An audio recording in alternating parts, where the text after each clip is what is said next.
Este es el programa Hablando con Carolina.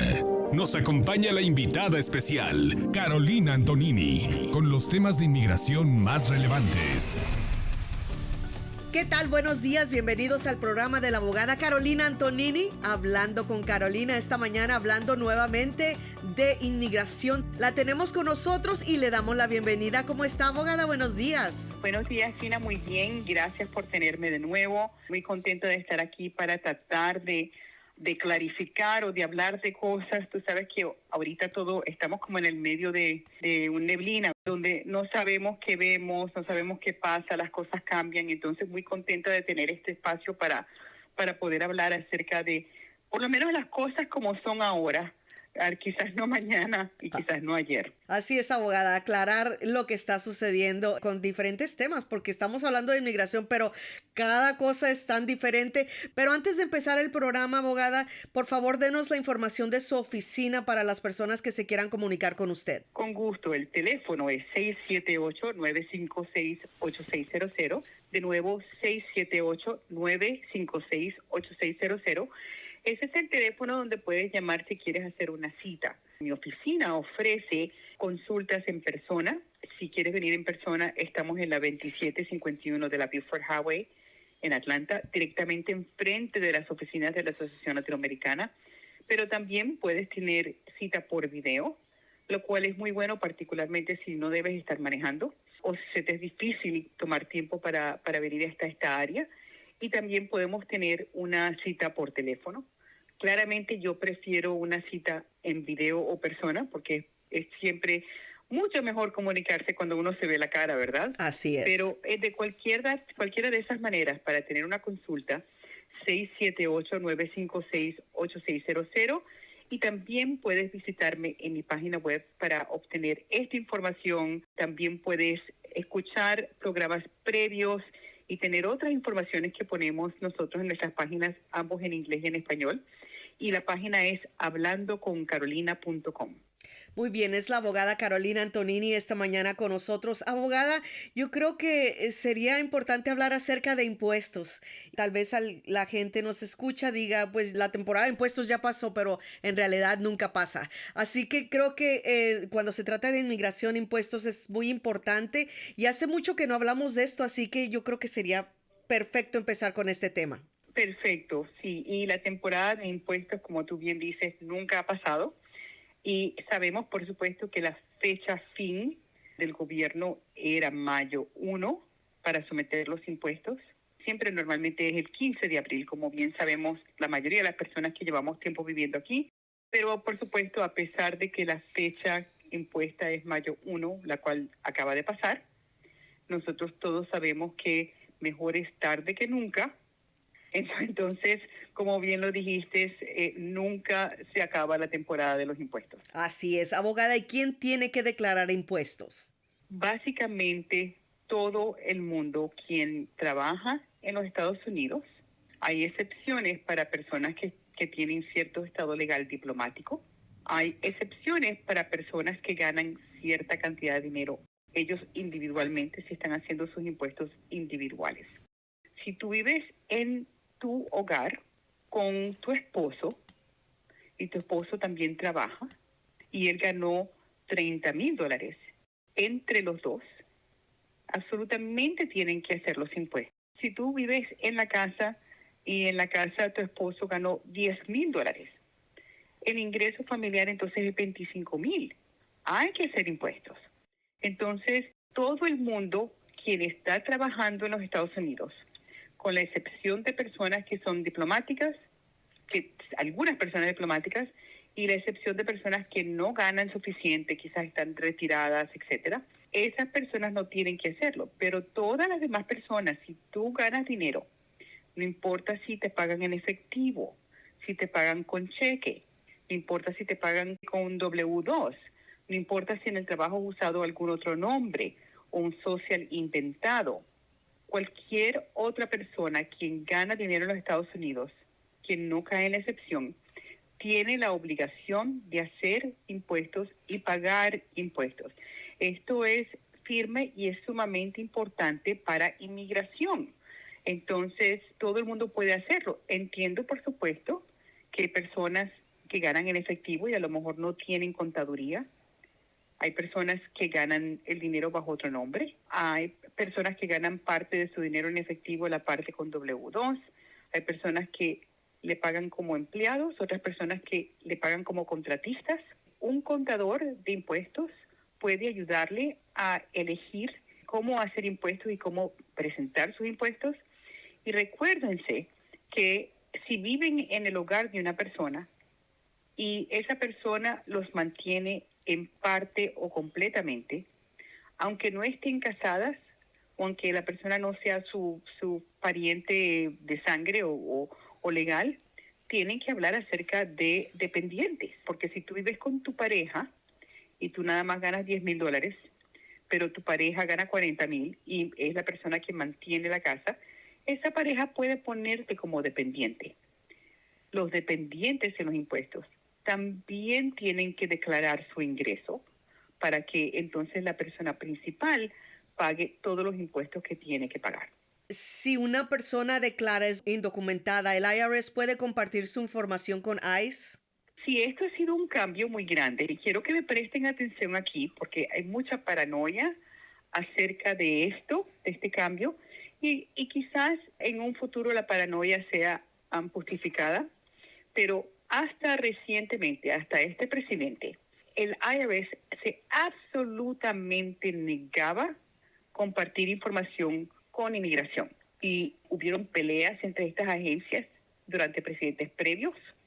Y básicamente la única manera que el IRS podía darle información a inmigración de una persona era únicamente si la persona le firmaba al IRS un formulario pidiendo que le diera la información a inmigración. O sea, quien controlaba el secreto de la información era el dueño de la información y no el gobierno. Y esto fue una política del IRS. ¿Por qué? Porque el IRS no quiere que la gente deje de pagar impuestos. El trabajo de ellos primordialmente es coleccionar dinero para que el gobierno funcione. Y en tiempos previos, cuando ellos se veían en una situación donde inmigración quería información, el IRS rotundamente dijo que no. Por supuesto, hemos tenido cambio de presidente y el presidente ha asignado en estas agencias personas que son igual pensamiento. Y recientemente se ha hecho un convenio entre el ICE y el IRS, donde el ICE le puede pedir al IRS información acerca de alguna persona que están buscando para que el IRS le dé la información que ellos tienen más reciente. Por ejemplo, si la persona hizo impuestos, si puso que impuestos de un P.O. Box, dónde trabaja, ese tipo de cosas. Ahora, la razón por la cual mucho de la paranoia acerca de esto no es basada en realidad es porque esto no significa que el IRS le está abriendo las puertas al ICE y le está dando información de todo el mundo a todo momento. Eso no es exactamente lo que está pasando. Lo que está pasando es un acuerdo para que ICE pregunte acerca de una persona y el IRS le suelte la información de esa persona quien ICE está buscando. ¿Ok? Lo cual es muy diferente a que inmigración te esté buscando, no sepa dónde tú estás y vaya por el IRS, a que el IRS le esté soltando toda la información de todo el mundo, que el IRS pueda pensar o no que está ilegalmente aquí. Ahora, muchos de mis clientes me han dicho, yo no quiero hacer impuestos. ¿Por qué? Porque tengo miedo de que inmigración se entere dónde yo estoy, que el IRS le dé información al ICE. Y mi respuesta es, no tienes que tener ese miedo porque tu abogada ya les dijo dónde estás, ¿verdad? Claro. Nosotros ya estamos haciendo papeles. Sí, así es. Ya nosotros estamos en proceso de deportación, ya nosotros hemos hecho formularios, ya nosotros hemos sometido a la aplicación de permiso de trabajo. ¿Entiendes? O sea, esto no es una cosa que el ICE necesita hacer si el ICE ya tiene la información. Si tú hiciste una aplicación con UCIS, el ICE automáticamente tiene esa información.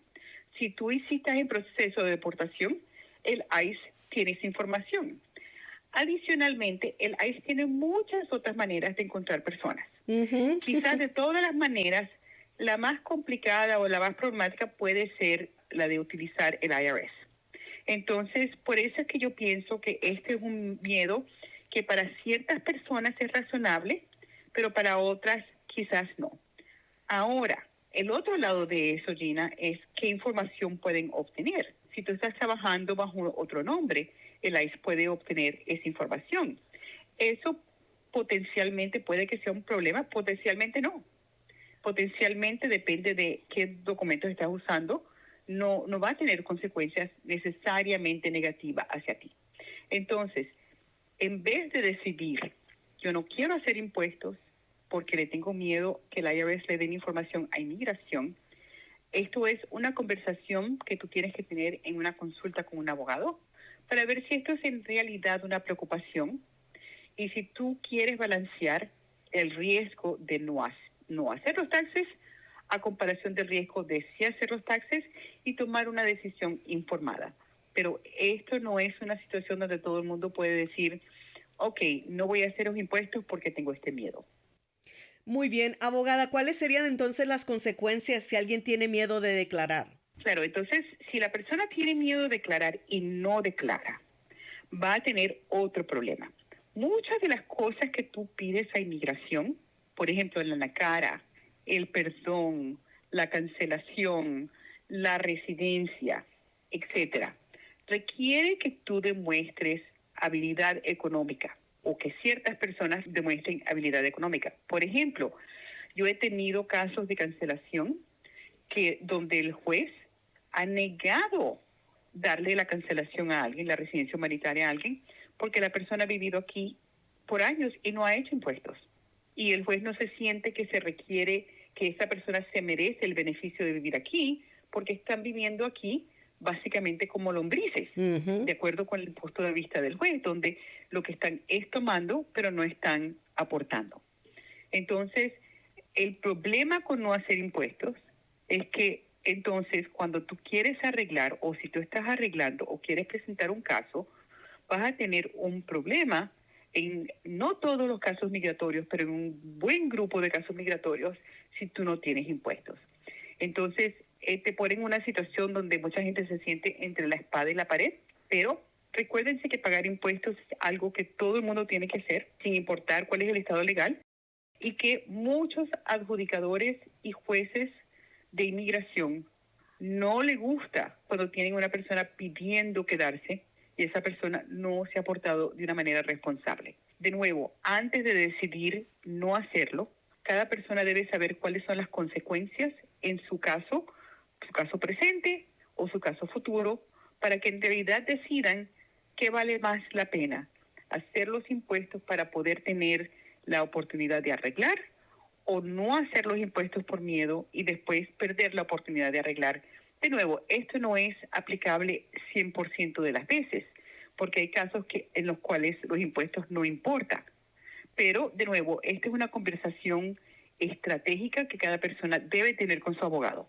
Muy bien, y si quiere tener esa conversación con la abogada Carolina Antonini, por favor llámele ahora. ¿Cuál es el número, abogada? Es el 678-956-8600. De nuevo, 678-956-8600.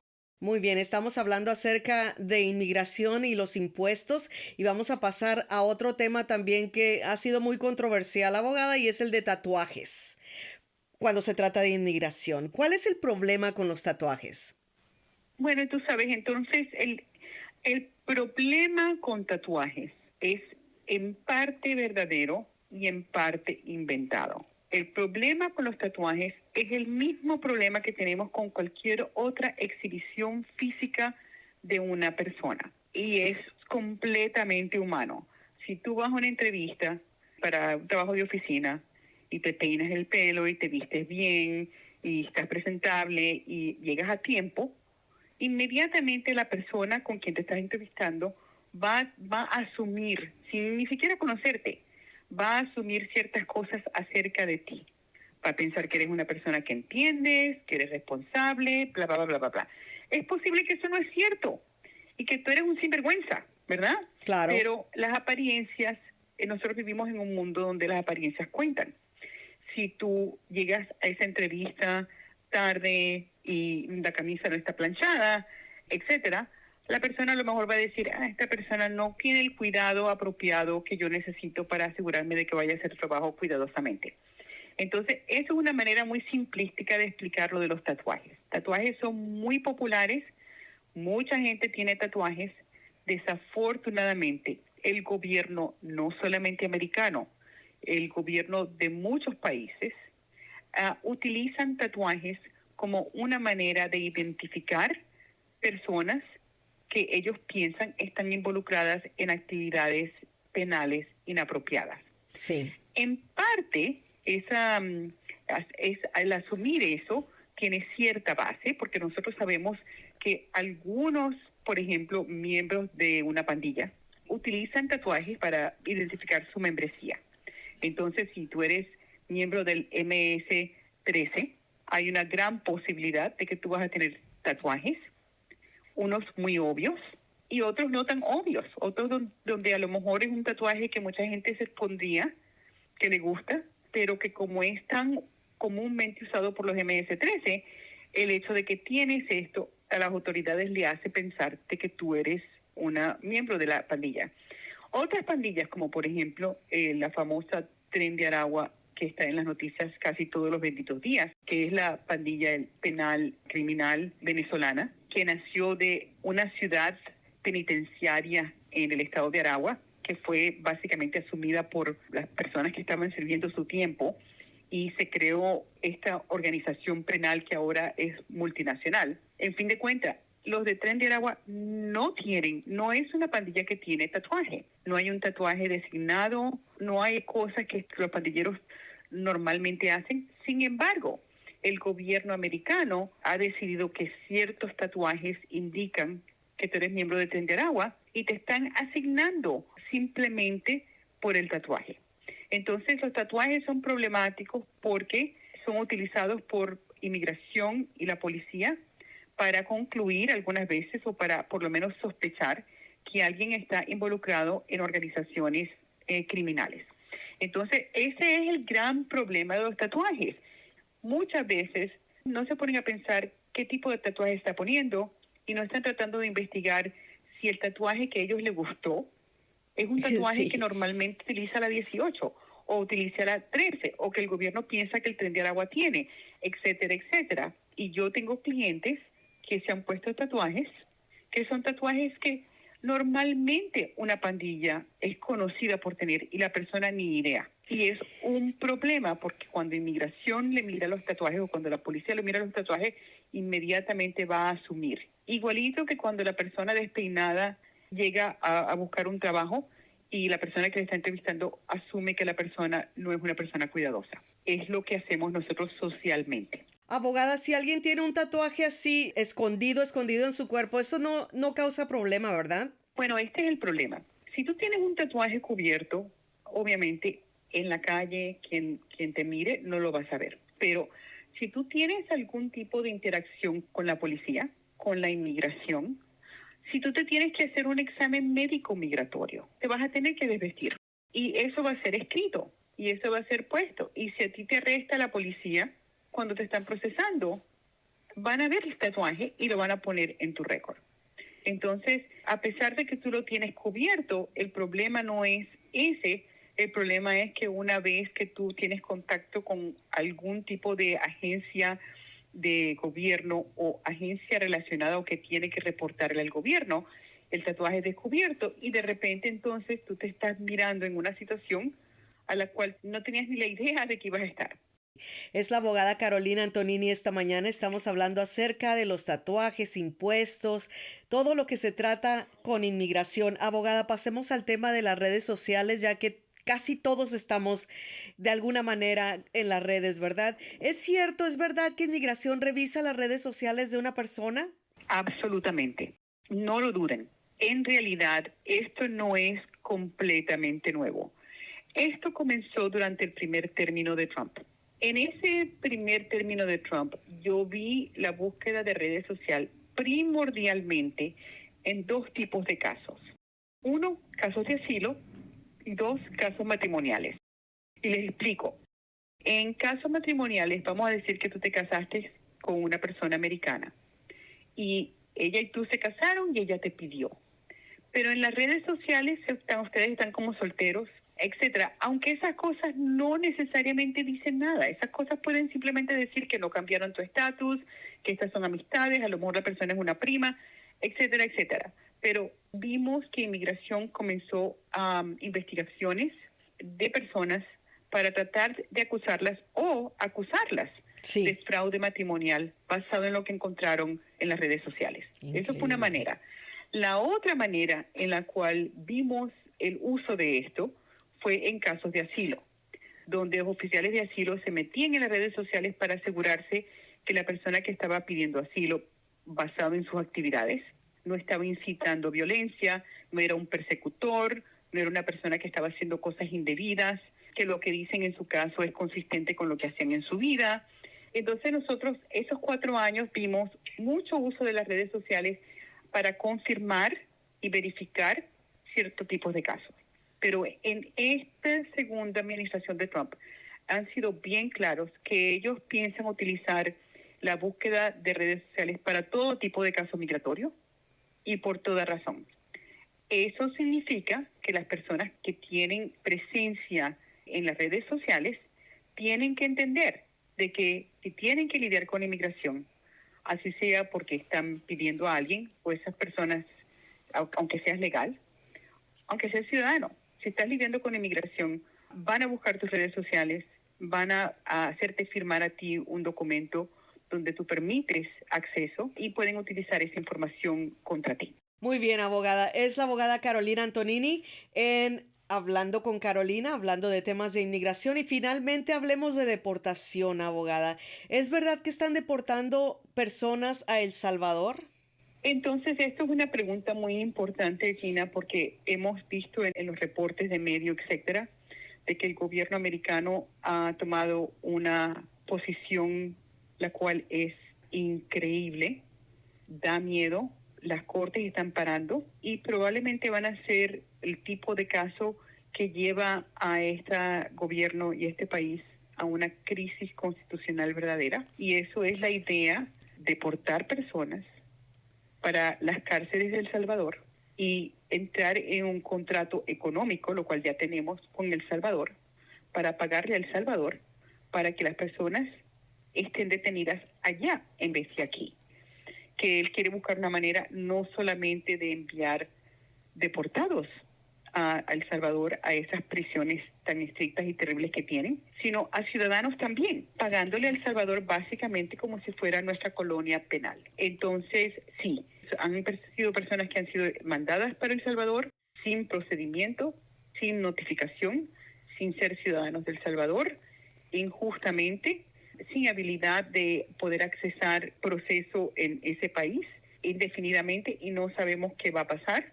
No solamente lo han hecho, sino que ahora tenemos las batallas en litigación en cortes federales y las amenazas de que este gobierno quiere expandir el uso del país de El Salvador a que se convierta básicamente en un sitio penal, como una colonia penal, donde nosotros le pagamos millones de dólares para que ellos entonces mantengan a las personas en el equivalente a gulags. De verdad que esto es increíble. Abogada, ¿es cierto también que algunas personas que recibieron protección bajo withholding o, por ejemplo, el convenio contra la tortura también están siendo enviadas a otro país? Sí, ese es el grupo de personas donde el gobierno está tratando de decir, ok, nosotros te dimos una protección donde nosotros prometemos no mandarte a tu país. Ok, no te vamos a mandar a tu país, pero vamos a mandarte a otra parte. Entonces, eso es una violación. Eso es una violación de la ley. Así te mandan simplemente a fuerza. Pero el gobierno, por ley, tiene el derecho de pedirle a otro país que te acepte y mandarte a ese país. Entonces, déjame explicar. Vamos a decir que tú eres de México y tú recibes la protección de withholding o convenio contra la tortura. Y el gobierno americano empieza a preguntarle al país, mira, si te lo mando lo aceptas, si te lo mando lo aceptas. En este momento, normalmente la respuesta es no, excepto las personas que acaban de mandar a El Salvador a fuerza. que están en litigación y que las cortes han dicho fue inapropiado. Pero ahora, si tú eres de México y el gobierno americano se une al gobierno de El Salvador, por ejemplo, a hacer un contrato, otro contrato, no el de la cárcel, ese es un contrato, pero otro contrato diciendo, bueno, tú sabes que nosotros te vamos a pagar para que tú aceptes ciudadanos de X países o de los países que te mandemos, a quien nosotros le dijimos que no los vamos a mandar a su país. El Salvador puede decir, sí, págame, yo los recibo aquí. Y una vez que están en El Salvador, ¿cómo puede los Estados Unidos parar a El Salvador de deportarlo a otro país o de regresarlo a su país? Uh-huh. No puede. Entonces, si tú eres de México y nosotros hacemos un contrato con El Salvador y te mandamos a El Salvador, aunque no sea para una cárcel, y después El Salvador te deporta para México, no te deportamos nosotros, pero te deportó El Salvador. Cuando la ley permite que personas que son protegidas bajo el withholding o el CAT sean mandados a un tercer país, la ley está asumiendo que la persona va a estar ahí protegida. Pero no puede, bajo el convenio, no puede forzar a ese país a mantener a esa persona ahí por años, o por meses, o por días. O sea, cada país es su entidad individual. Entonces es súper problemático y sí es cierto de que personas que le están dando withholding o CAT, el gobierno presente está activamente tratando de forzar expulsión a otros países. Abogada, y finalmente, ¿es verdad que muchas personas las están poniendo en deportación si aplican para algo con UCIS? Es absolutamente la nueva política de UCIS. Y el anuncio es el siguiente: si tú aplicas para un beneficio con UCIS y UCIS te niega el beneficio, UCIS puede ponerte en proceso de deportación y lo va a hacer. Ahora, eso en muchos casos no es lo peor que pueda pasar, porque cuando la persona está en proceso de deportación, hay la posibilidad no solamente de pelear el alivio que peleó en frente de UCIS, sino algunas veces otros alivios. Pero esto significa que antes de hacer una aplicación con UCIS, tú tienes que hablar con un abogado para ver, número uno, si tú tienes una aplicación que pueda que estar aprobada, y si no está aprobada y tú eres denegado y puesto en proceso de deportación, tú tienes que ya saber cuáles van a ser tus defensas, qué chances tienes. ¿Por qué? Porque tú debes saber estas cosas antes de hacer aplicación. A la misma vez, esto no es licencia para que la gente diga, no, ahora me da miedo aplicar. Porque una de las cosas que me frustran a mí en este momento es la cantidad de personas que vienen a mi oficina y yo les digo, lo que tenemos que hacer para arreglar tu situación es X, Y, Z, y después dicen, no, bueno, lo hago después, o me da miedo, o no lo hago. Como si estar aquí ilegal es más seguro que hacer la aplicación para una protección o para un estado legal. Totalmente. Es ilógico, sí, ¿verdad? Y muchas veces las personas que veo han podido haber aplicado, por ejemplo, para la residencia, hace años atrás. Uh-huh. Y nunca le dieron prioridad. Siempre dijeron, me da miedo. Y ahora están aquí viviendo con la idea de que ellos están mejor, más seguros, si se quedan sin nada, a tratar de regularizar su estatus legal. Y les voy a decir que en la mayoría de los casos eso es ilógico y es fatal. Abogada, se nos termina el tiempo. Muchas gracias, como siempre, por haber estado con nosotros. Si quiere agregar algo más, por favor, la escuchamos. Este es un momento sumamente importante de saber qué está pasando con tu vida, cuál es el plan, qué es lo que puedes hacer. Tú quieres saber, antes de ser detenido por inmigración, si tú tienes solución o no. Tú tienes que tener una opinión de un abogado de que si tú puedes pelear o no. Si tú puedes pelear, tú tienes que saber cuál es tu plan. Y si tú no puedes pelear y un abogado te está diciendo honestamente, tú también tienes que lidiar con esa realidad para no ser victimizado por personas que te van a prometer cosas que no son. Entonces, hablar con un abogado de buena reputación, de buena intención, muy importante, porque aún así lo único que tú recibes de esa consulta es las palabras, no tienes alivio, no vale la pena de que pagues ni un quinto, porque igualito te van a deportar. Aún esa sea la respuesta, es honestamente una respuesta mucho más humanitaria que hacerle llevar a la persona cuando la persona no va a llegar a ninguna parte. Entonces, hagan su cita con mi oficina o con cualquier abogado que ustedes desean. Busquen a alguien de nuevo de buena reputación de buenas intenciones y formen el plan. Abogada, denos la información de su oficina. El teléfono es 678-956-8600, 678-956-8600, y toda mi información puede ser encontrada también en mi página web, la cual es hablandoconcarolina.com. Fue la abogada Carolina Antonini. Que pase feliz día. Chao.